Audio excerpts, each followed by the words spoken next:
Hi viewers, welcome to my channel. ఎలా ఉన్నా? నేనైతే సూపర్గా ఉన్నానండి. నిన్న ఒక ఊరు వెళ్ళాము, ఒరిస్సాలోని ఒక చిన్న విలేజ్. చాలా బాగుంటుంది అక్కడ ఇల్లులు. ఇది మా చుట్టాల ఇల్లు. వాళ్ళు ఎంత బాగా చేసుకున్నారంటే ఇల్లు అంత బాగా నచ్చింది నాకు. అందుకే చూడాలనిపించే ఒక వీడియో తీశాను. నాకైతే చాలా ఆనందంగా ఉంది. ఇల్లు చాలా నీట్గా ఉంచారండి.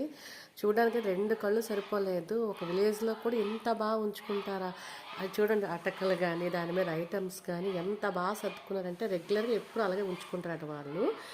నాకు చాలా హ్యాపీ అనిపించింది. ఇంత నీట్గా కూడా పెడతారు, ఎక్కడ కూడా ఏమీ లేదండి. ఎంత అందంగా ఉందంటే అంత అందంగా ఉంది. ఒక్కసారి చూడండి, దేవుడి గది ఇది చాలా సింపుల్గా ఉంది. అటు ఒరిస్సా వాళ్ళు కదా, కొంచెం బాగానే ఉంచుకున్నారు. నెక్స్ట్ ఎస్పెషల్లీ కిచెన్ అయితే ఎంత బాగుందంటే అంత బాగుంది తెలుసండి. యాక్చువల్గా వంట అవ్వగానే వాళ్ళు వెంటనే స్టవ్ని కడిగేసి ముగ్గులు వేసుకుంటారంట. ఎప్పుడు స్టవ్ అది ఎలా ఉందంటే కొత్త గృహప్రవేశానికి వెళ్ళినట్టుంది తప్ప అది ఎప్పుడు ఉన్న హౌస్